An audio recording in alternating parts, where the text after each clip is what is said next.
Hey everyone, we're back with another great episode of Liftoff with Jeanniey Walden. And here at Liftoff, we are champions of women. And as the captain of this ship, I strive to highlight them as much as possible. Captain Sandy Yawn is a world-renowned captain in the yachting industry with over 30 years experience. Yawn's love for the ocean propelled her to achieve the highest status as a mega yacht captain in a male-dominated industry. You go, girl.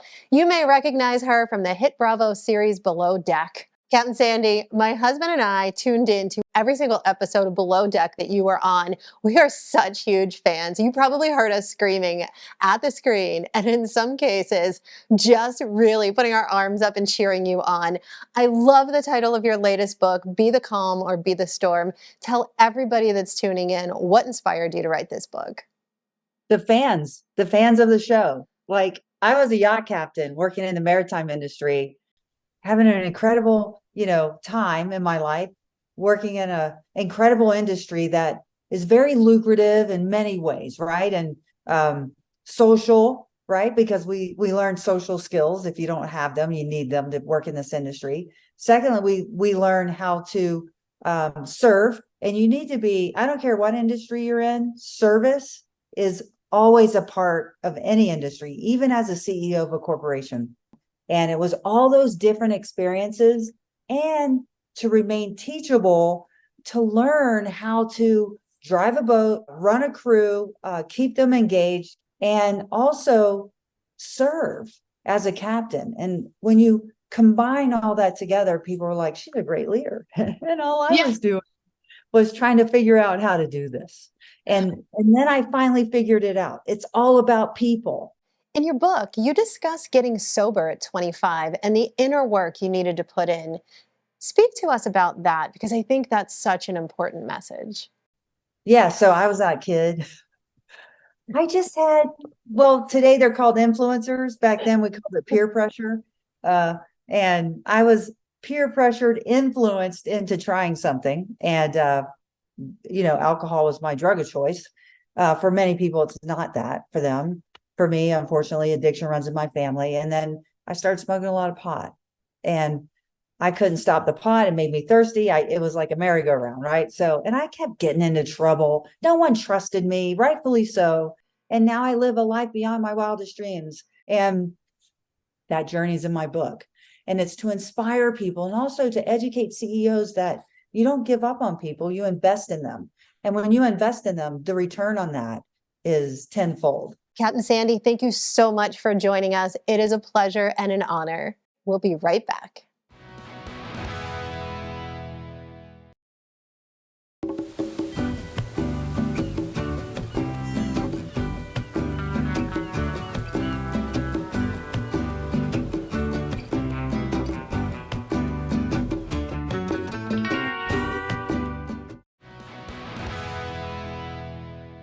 Welcome back. Craig Siegel is a value-based and high-energy global keynote speaker and rising thought leader. Featured in Entrepreneur, he's endorsed by some of the world's most well-known celebrities, athletes, and entrepreneurs. Craig joins us now to talk about one of my personal favorite subjects, reinvention. Craig, welcome to Liftoff. Thank you so much for having me. There's literally no place in the world I'd rather be. Let's have some fun. All right, let's do it. See, you are going to jump on the chair up and down.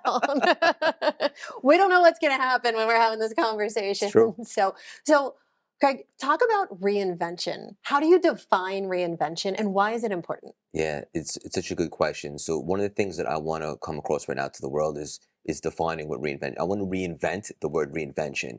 And I don't think it's starting over. I think it's, what is that one thing that we have deep inside that we've been denying? The one thing that we've been putting off that we're dying to do. And that's what I want to help people lean into. Because just to be clear, we should absolutely have it all in life. The career to die for, the relationships, the wealth, all of it. And I know a lot of people right now are struggling and underachieving. I know that because that was me. And I want to show everybody that reinvention is ready when you are. So you're not just passionate about this. You're so passionate about it. You wrote a book called The Reinvention Formula. What inspired you to write it all down and share it with other people? Yeah, so in a nutshell, prior to the pandemic, I had spent 13 years on Wall Street, and I was making money. And at that season of life, I consider that to be successful. And just to be clear, making money is absolutely a part of success, but it's a part of success. I wasn't really fulfilled. And I found myself in a little bit of a dark season. And then I started running a bunch of marathons. I'd never been a runner. In fact, you couldn't pay me to run. Now, ironically, I'm paying to run marathons. But I started to find myself and get confidence again. And then the pandemic happened. And for the first time in my life, I just got quiet. And I took a second to really reassess. If not now, then when? It occurred to me in that moment, this is more than just a passion. This is my assignment. And I put together a whole vision and I started my CLS personal brand. And one of the things on my vision board was to write a book. And it's everything I know to be true about myself and the world right now. And look, love me or hate me, I know hard to believe anyone would hate me. One thing you couldn't deny is I totally reinvented myself. And when I start every speaking engagement, I usually say to people, how many of you think that you're here for something much bigger than you're currently settling for? And usually everybody raises their hand. And that was me for 35 years. So I wrote the reinvention formula to show people not only is reinvention ready, you're never too old, it's never too late, but how? And it's all the tips that I've used and learned over the years in one vessel. Huh, that's really interesting. And you said something at the very beginning of this discussion about when the pandemic hit, you became quiet and you had a chance to think. And that really is something that people overlook. Just having that quiet moment to create a mindset and have a good mindset. Why do you think it's important for someone to have a good mindset when they're struggling? Yeah, I think mindset is everything. It mindset will separate the best from the rest. And when you get really quiet, and for all your listeners, I say just have a practice, whether it's running, meditation, prayer, whatever's good for you.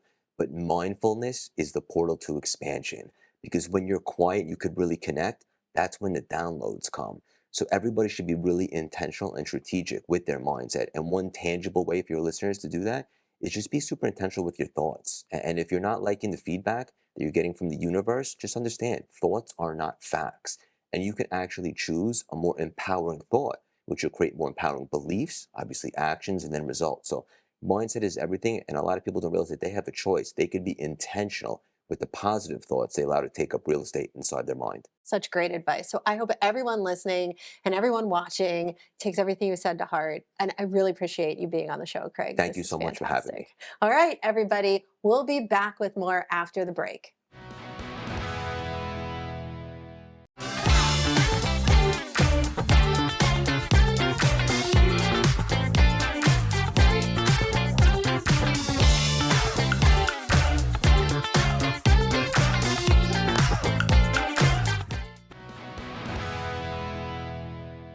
Welcome back. FrancisTesmer is a global entrepreneur, philanthropist, intelligent beauty contributor here on Liftoff. Welcome back, Francis. Thank you so much. Great to be back with you. Francis, you know I love speaking with you. And the first time we spoke, I was so moved by something that you brought up about the beauty industry. Tell everybody who's watching how beauty moves the entire world forward and the role that it plays in just making humanity better. Absolutely. You see, beauty has always been and continues to be at the center of our life. I believe today we need beauty more than ever before.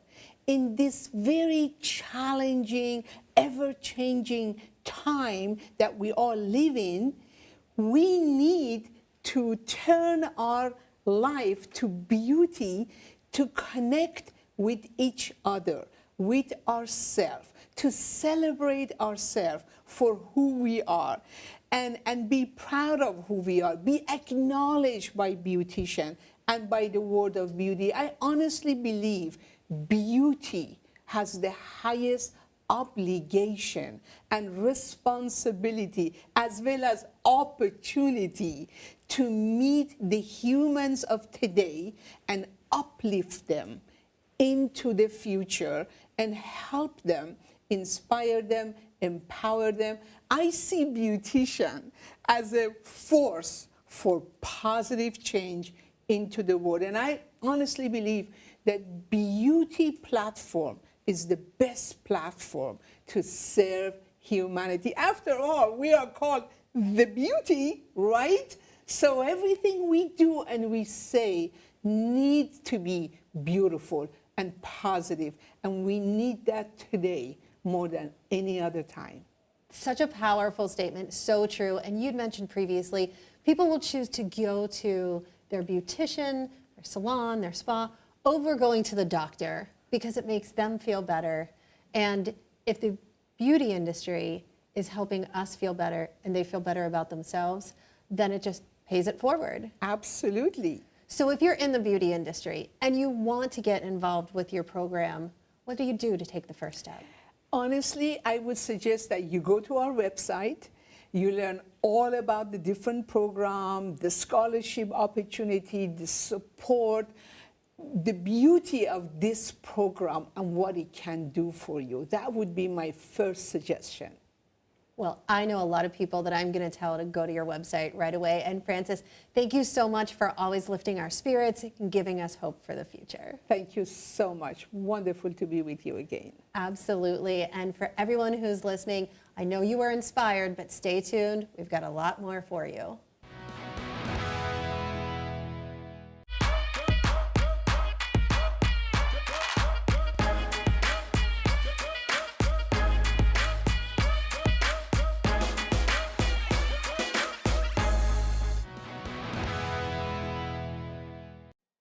Our next guest here on Liftoff is a true inspiration.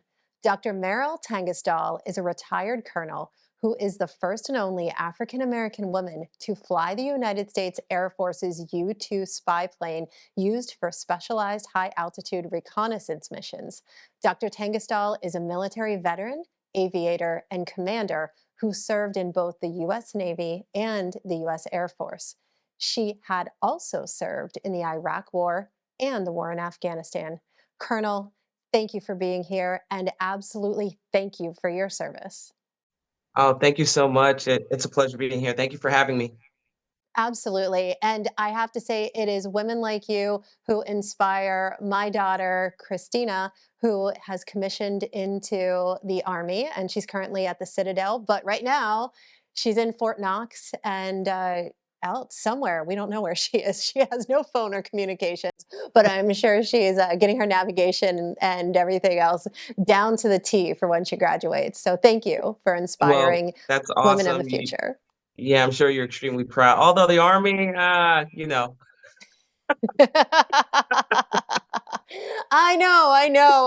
Her first choice, I believe, was the Air Force, but her eyesight, she hasn't had LASIK yet. So, but when she finds out that you've flown those spy planes, I'm sure she's going to really, really wish she was here for this conversation.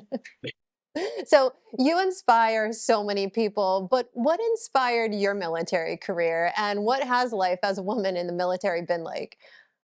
what inspired me is that I always wanted to be an astronaut. I watched a lot of Star Trek, so I decided one day at 7 I was going to become an astronaut, and I knew part of that journey was to be a pilot, commercial or military, and I picked military as I got older because, quite frankly, going the commercial route was a little expensive, and so I joined the Navy because most astronauts at that time were naval aviators. So that's how it started. I love that.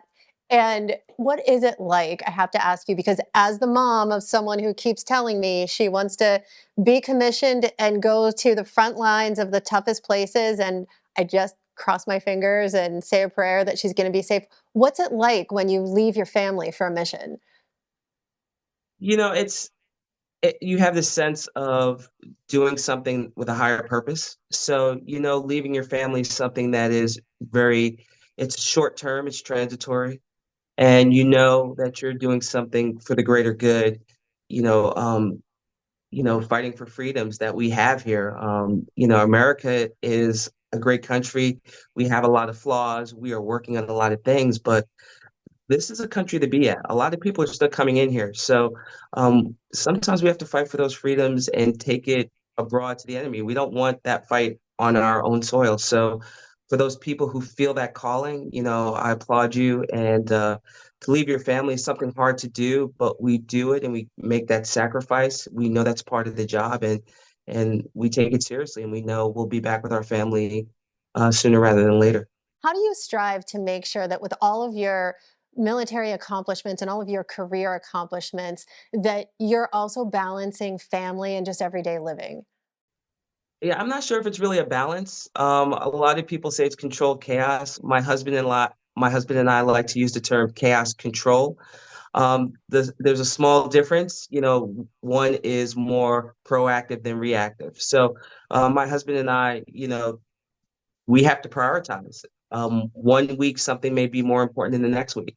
For example, me doing an interview today, if the kids have to go to camp in the morning, my husband will stay home from work to take them to camp so I can do my interview.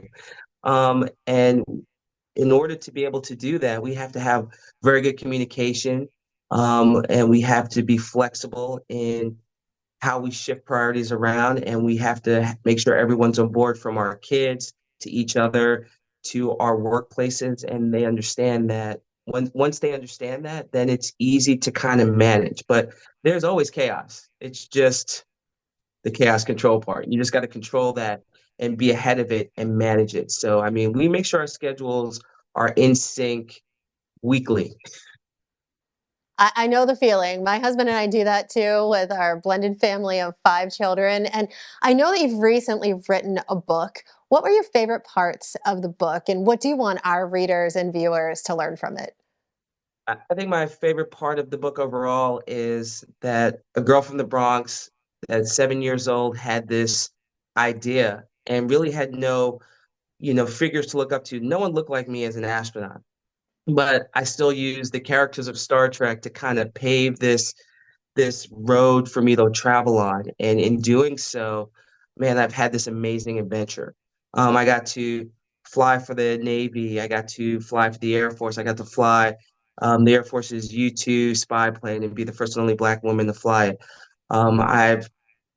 Afterwards, I've gotten to be on a reality show, Tough as Nails. I've gotten to be a mom. So in my search to become an astronaut, I've done so much more. Now, did I fly at high altitudes? Yes. Did I become technically an astronaut? No.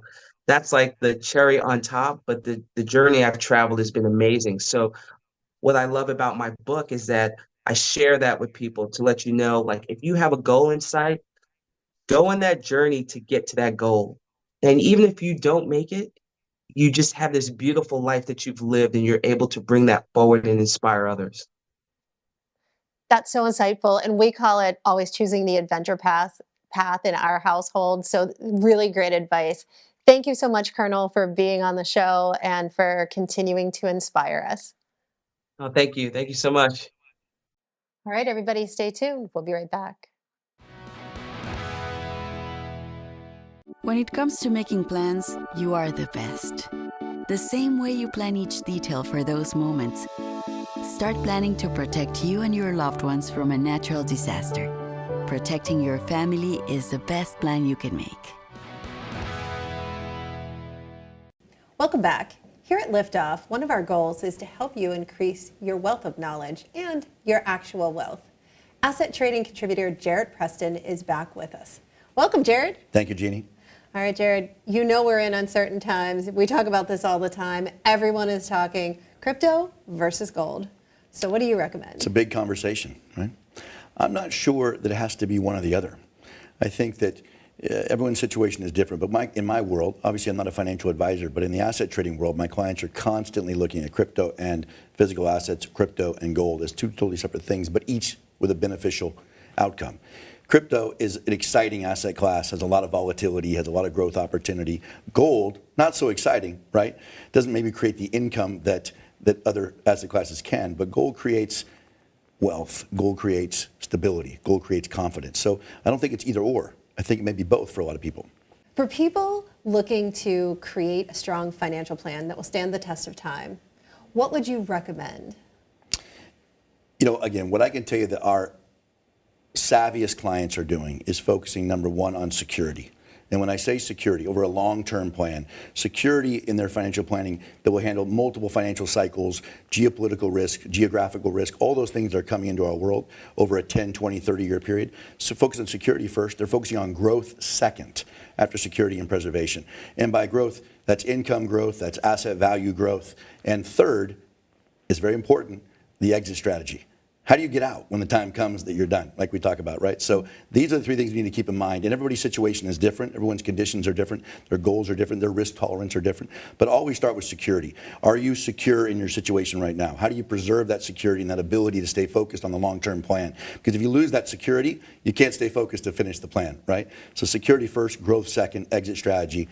Always keep it top of mind. Smart, smart. So we've talked about this outside of the TV show set. But at what age do you think a parent should start working with their child to help them learn about investing? Well, I've been talking to my children about values and assets since they were probably 3 and 4 years old, right? So I don't think you can ever start too early to help people understand value investing.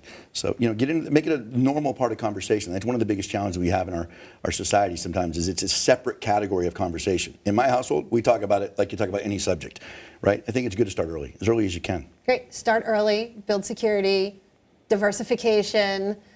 Don't be afraid to get out. All these and don't forget about the exit strategy. That's right. Don't forget about the exit strategy. Jarrett, you always have such great insights and information. Thanks, Jeannie. Can't wait to see what you have to say next. For everybody else, stay tuned. We're going to bring you a diversified set of guests.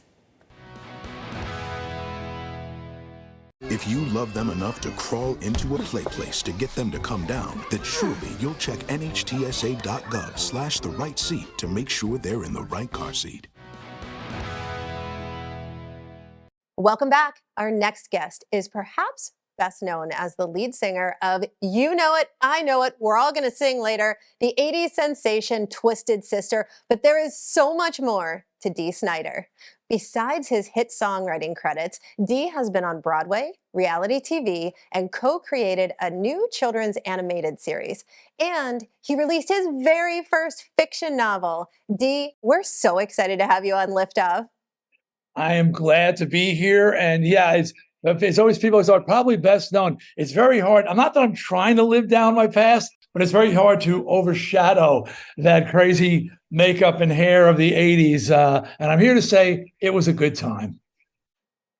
I can only imagine how much fun you had. And I don't think we have enough time to go into all of that.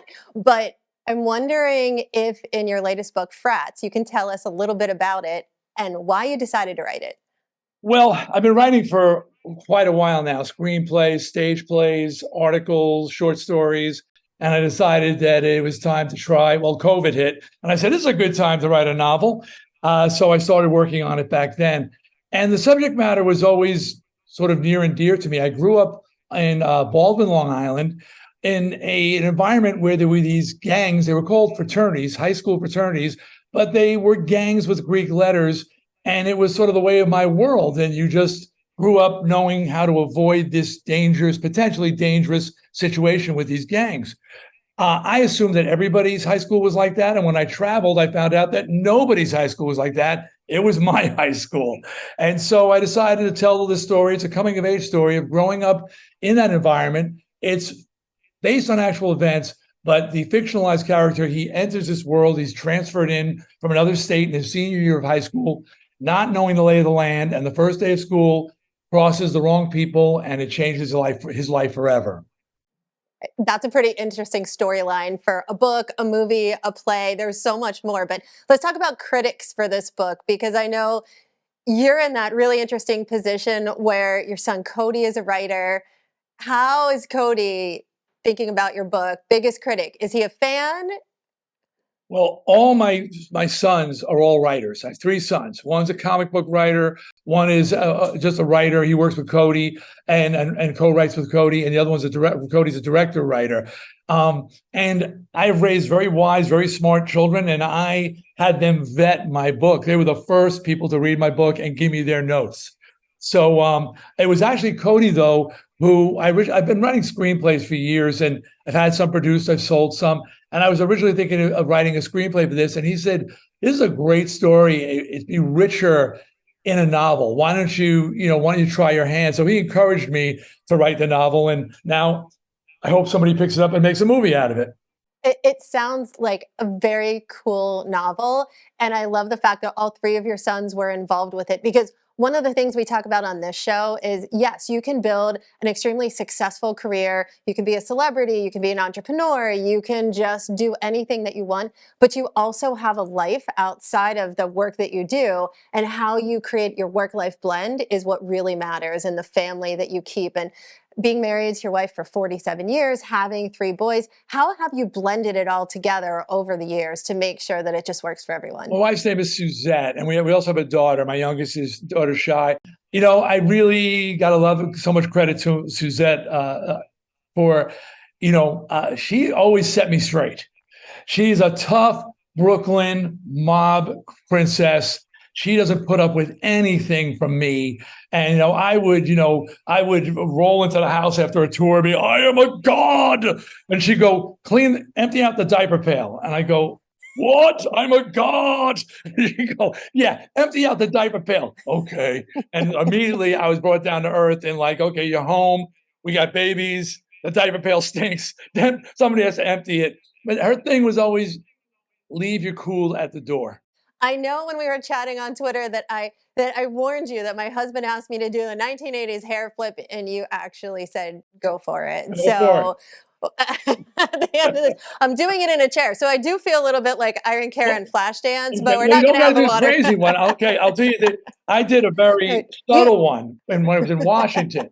You know what? Al Gore asked me if my fan club was, because it has a profanity in the name, if it was a Christian organization. And I said, Senator, Christianity and profanity have nothing to do with each other. And I went like this, thank you. And I did one hand, I went, and I threw it over the shoulder. That's the one hand flip. It doesn't have to be a whole thing. You just do, there's multiple. You do 2, you can do the 1, you can do a toss, there's a lot of variations. There are a lot of variations. This could be the most important part of this entire show right now is the multiple variations of hair flip. Yeah. So there's the 1, there's the 2, there's this one. There's like a whole lot going on, right? Yeah, see, that was a sassy one. Well, that's how you met your husband. That's how you met your husband. There you go. There you go. Dee, it was so much fun and so great to have you on the show. Thank you so much for being on Liftoff. Thanks a lot. It's a pleasure to be on. Thank you. We will be right back. No, it's so sad. It's not. Here, put that on.